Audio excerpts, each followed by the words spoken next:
അപ്പോൾ ഇന്നത്തെ ആശുപത്രി പര്യടനം നമ്മളുടെ കഴിഞ്ഞിരിക്കുന്നു. അപ്പോൾ നമ്മൾ ടാബ്ലറ്റൊക്കെ വാങ്ങി തിരിച്ചു പോയിരിക്കുന്നത് നേരെ പോലീസ് സ്റ്റേഷനിലോട്ടാണ്. പൊന്നോൻ എന്താ പറ്റിയെന്ന് ചോദിക്കുന്നവരോട് പൊന്നോൻ ലോ ബർത്ത് വെയിറ്റ് ആയിരുന്നു. അന്ന് തൊട്ടേ പൊന്നോന് ഒരുപാട് പ്രശ്നങ്ങൾ ഓരോ രീതിയിലുണ്ടായിരുന്നു. ഓരോ പ്രാവശ്യം ഓരോന്നിൻ്റെ സിംറ്റംസ് കാണുന്നതിനനുസരിച്ച് ഓരോന്ന് നമ്മൾ ട്രീറ്റ്മെൻറ്റ് ചെയ്ത് ഇപ്പോൾ ഇവിടം വരെ എത്തി.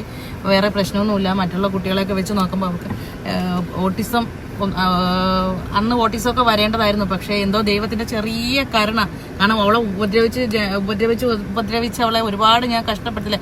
അപ്പൊ അതും കൂടി കൊടുക്കണ്ടെന്ന് വിചാരിച്ചിട്ട് ദൈവത്തിന്റെ ചെറിയ കരുണ കാരണം ഓട്ടിസത്തിലോട്ട് എത്തിയില്ല.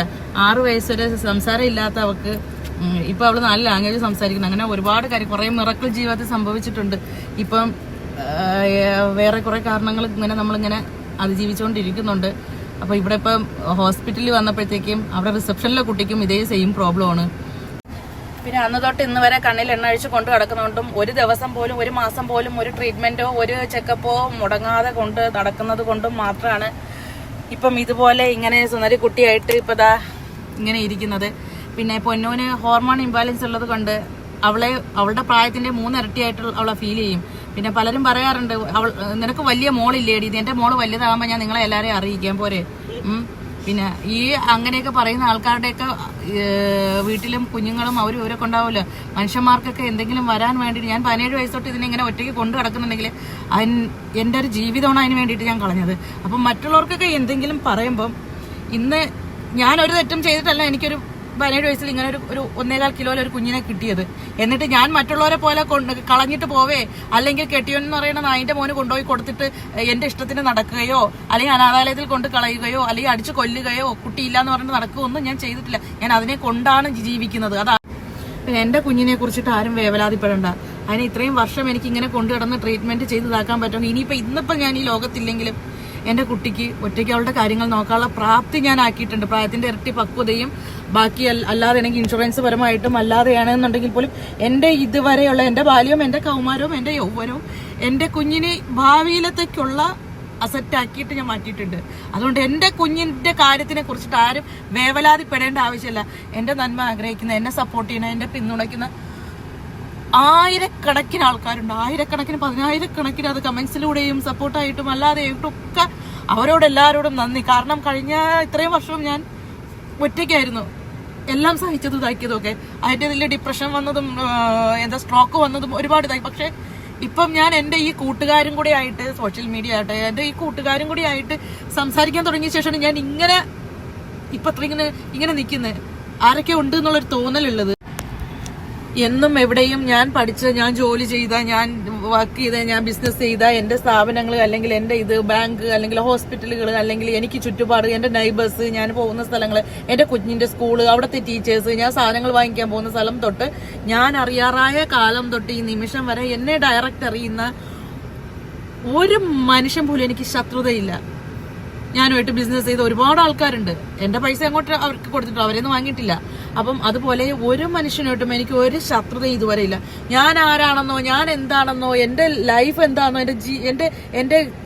എന്റെ കാര്യങ്ങൾ എന്താണെന്നോ, ഒരു കാര്യം എന്നെ കുറെ ബാക്ക്ഗ്രൗണ്ട് എന്താണെന്നോ, ഞാൻ എത്രത്തോളം സ്ട്രഗിൾ ചെയ്തതോ, ഞാൻ എവിടെയൊക്കെ എന്തൊക്കെ രീതിയിൽ വർക്ക് ചെയ്തിട്ടുണ്ടോ ഒന്നും അറിയാതെ, ഞാനെന്നുള്ളൊരു വ്യക്തിയെ യാതൊരു വിധത്തിലും അറിയാതെ അവിടെ നിന്നും ഇവിടെ നിന്നും കുറെ വെട്ടുകിളികളെ പോലെ വരുന്ന ഒരു മൈന്യൂട്ടായിട്ടുള്ള 1% ആൾക്കാർ എന്തിനാണെന്ന് അറിയത്തില്ല. ഇങ്ങനെ മറ്റുള്ള ജീവിതത്തിൽ ഒന്നും ആവാത്ത യവന്മാരൊക്കെ എന്തിനാണ്?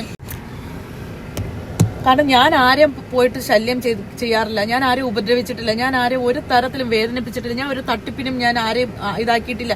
ഒരു സ്റ്റേഷനിലും എനിക്കെതിരെ ഒരു കംപ്ലൈന്റും ഇല്ല. ഒരു രീതിയിൽ പോലും ഒരാളെ ഉപദ്രവിച്ചെന്നോ, ഒരാളെ തട്ടിച്ചെന്നോ, ഒരാളെ വഞ്ചിച്ചെന്നോ, ഒരാളെ ഏതെങ്കിലും രീതി ഉപദ്രവിച്ചെന്നോ ഒരു തരത്തിലും ഒരു ഇതിലും എന്നെ പറ്റി പറയാൻ ഒരു അലിഗേഷൻ ഞാൻ ആർക്കും അതിന് ഇതുവരെ ഞാൻ സ്വയം ഉരുകി സ്വയം സഹിച്ചും എന്റെ കാര്യങ്ങളുമായിട്ടാണ് ഞാൻ മുന്നോട്ട് പോകുന്നത്.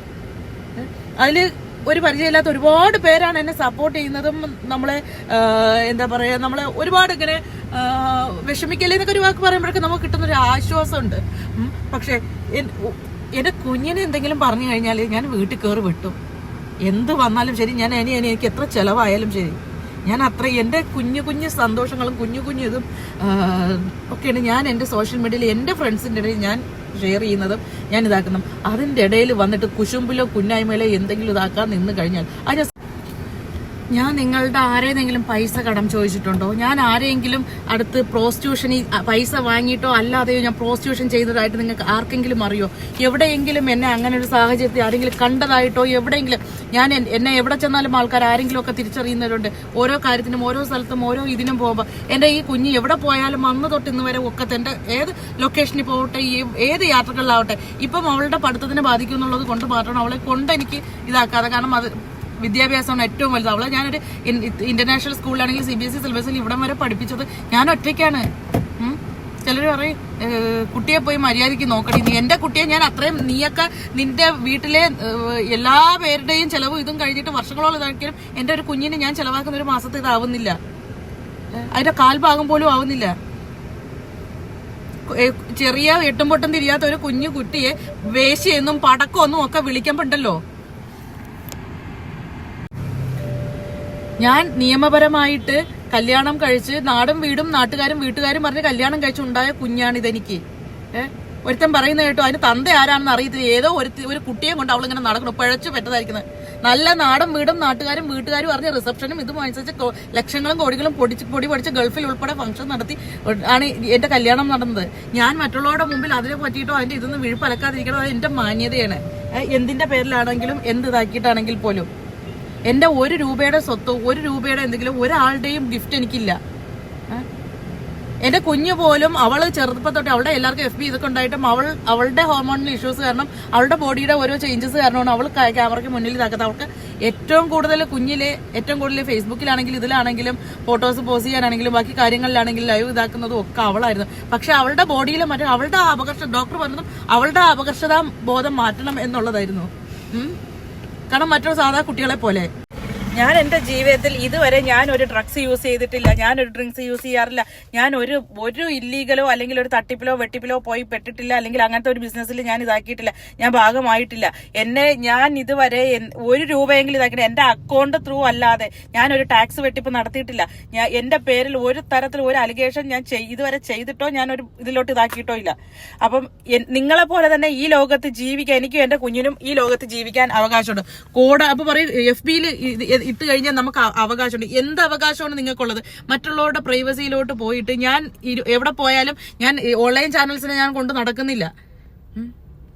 ഓരോരുത്തരെയും പേഴ്സണലി വിളിച്ചിട്ട് ഇനി ആവശ്യമില്ലാത്ത രീതിയിൽ എന്തെങ്കിലും ഇതാക്കി കഴിഞ്ഞു കഴിഞ്ഞാൽ ഞാൻ വീട്ടിൽ കയറി അടിക്കുമെന്ന് പറഞ്ഞിട്ടാണ് ഇപ്പൊ കുറച്ച് ഒതുക്കമുള്ളത് പോലും. എന്റെ ലൈഫ് എന്നെ ജീവിക്കാൻ വിടുക. ഒരു 1% പോലും ഇല്ലാത്ത ഈ ആൾക്കാരോടാണ് ഞാൻ പറയുന്നത്. ബാക്കി 99% പേരും ഒരുപാട് നന്ദി എന്നെ ഇങ്ങനെ സപ്പോർട്ട് ചെയ്യുന്നതിൽ, നിങ്ങളുടെ ഒരാളായിട്ട് കാണുന്നതിൽ. കോടാനുകോടി ലക്ഷക്കണക്കിന് ആൾക്കാർ യൂസ് ചെയ്യുന്നത് പോലെ സോഷ്യൽ മീഡിയ യൂസ് ചെയ്യാൻ എനിക്കും ഇതുണ്ട്. ഞാൻ ആരുടെയും വീട്ടുമുറ്റത്ത് വരുന്നില്ല, ആരുടെയും വരാന്തയിലോ ആരുടെ അടുത്ത് ഒരു കഞ്ഞോളത്തിന് യാചിക്കാനോ ഞാൻ വരുന്നില്ല.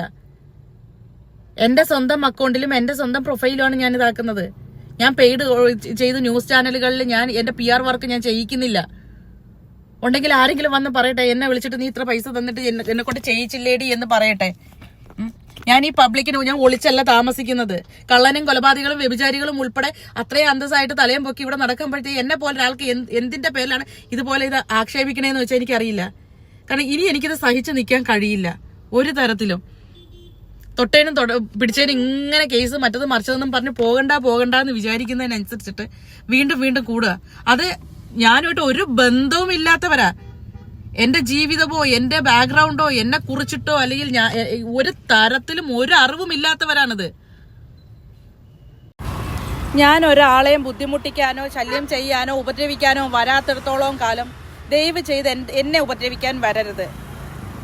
ഞാൻ ഒരാൾക്ക് ശത്രുവോ മിത്രവും അല്ലാതിരുന്നിട്ടും എന്തിനാണ് നിങ്ങൾക്ക് എന്ത് കാര്യത്തിന് വേണ്ടിയിട്ടാണ്? അത് കൂടുതലും ജീവിതത്തിൽ ഒന്നും ആവാൻ കഴിയാത്ത ഫ്രസ്ട്രേറ്റഡ് ആയിട്ടുള്ള ആൾക്കാരുടെ ഫ്രസ്ട്രേഷൻ തീർക്ക എൻ്റെ നെഞ്ചത്തല്ല. നിങ്ങളൊന്നും ആവാൻ കഴിഞ്ഞില്ലെങ്കിൽ അത് നിങ്ങളുടെ മാത്രം പരാജയമാണ്. അത് മറ്റുള്ളവരുടെ നെഞ്ചത്തോട്ടല്ല തീർക്കേണ്ടത്. 1 2 അല്ല പോക്സോ കേസ് ഞാൻ കൊടുത്തിരിക്കുന്നത്. കാരണം പ്രായപൂർത്തിയാവാത്ത ചെറിയ കുട്ടിയെ അതിൻ്റെ ഹൈറ്റോ വെയിറ്റോ വെച്ചിട്ട് അതിനെ അളക്കണ്ട. അത് വലിയ കുട്ടിയാകുമ്പോഴത്തേക്കും പറയാം അത് വലിയ കുട്ടിയായി എന്ന്. ഇത്രയും വൃത്തികെട്ട രീതിയിൽ ഇത്രയും മോശവും ഒരു പൊടി കുഞ്ഞിനെ ഇത്രയും മോശമായിട്ടൊക്കെ പറയാനായിട്ട് എൻ്റെ കുഞ്ഞ് ആരടുത്താണ് വേശ്യയായിട്ട് വന്നത്? ആരടുത്താണ് ഈ പടക്കം എന്ന് പറഞ്ഞ് വന്നത്? ആരടുത്താണ് അവൾ കൈ നീട്ടിയത്? എന്ത് കാര്യത്തിനാണ് എൻ്റെ കുഞ്ഞിനെ ഇന്നും ഇന്നലെയും തുടങ്ങിയില്ല, വർഷങ്ങളായിട്ട് പല ഇതിൽ ഞാൻ കാണുന്നതാ. ഞാൻ പലതിൽ എൻ്റെ കുഞ്ഞിൻ്റെ ഫോട്ടോസ് പോലും ഇടാറില്ല.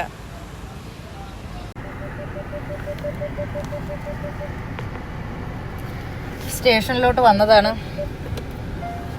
അപ്പോൾ കുറച്ച് പേരുടെ കഴപ്പ് മാറ്റിയിട്ടില്ല എന്നുണ്ടെങ്കിൽ പോലീസുകാർ വളരെ ഫാസ്റ്റായിട്ടും വളരെ എന്താ പറയുക ആത്മാർത്ഥമായിട്ടും ആണ് അവർ ഈ ഇലക്ഷൻ്റെ ഇടയിലും ഈ കേസ് കൈകാര്യം ചെയ്യുന്നു എന്നുള്ളതിൽ ഭയങ്കരമായിട്ട് സന്തോഷമുണ്ട്. അപ്പം എന്നാലും ഇടയ്ക്കൊന്ന് വന്ന് ഫോളോ അപ്പ് ചെയ്യുന്നു എന്നുള്ളതേ ഉള്ളൂ. അതിൻ്റെ ആവശ്യമില്ല എങ്കിൽ പോലും. കാരണം ഇത്രയും നന്നായിട്ട് അത് ഇത് ആദ്യമായിട്ടല്ല, ഇതുവരെയും എന്ത് കംപ്ലൈൻറ്റ് കൊടുത്തിട്ടുണ്ടോ അപ്പോഴൊക്കെ വളരെ ഫാസ്റ്റായിട്ട് തന്നെയായിരുന്നു അവർ കാര്യങ്ങൾ നീക്കിക്കൊണ്ടിരുന്നത്. ഇപ്പോഴും അത് ഇനിയും ഒരുപാട് പേരുടെ അക്കൗണ്ടുകൾ നിരീക്ഷണത്തിലാണെന്നും വാട്സപ്പുകൾ നിരീക്ഷണത്തിലാണെന്നും അവർ കാണിച്ചു തന്നിട്ടുണ്ടായിരുന്നു. കാരണം നമ്മളിപ്പോൾ എന്ത് പ്രോബ്ലം ഉണ്ടെങ്കിലും നമ്മൾ നിയമ നടപടി എടുക്കുക എന്നുള്ളത് വളരെ നല്ല കാര്യമാണ്. കാരണം ഫസ്റ്റ് തന്നെ നമ്മളിങ്ങനെ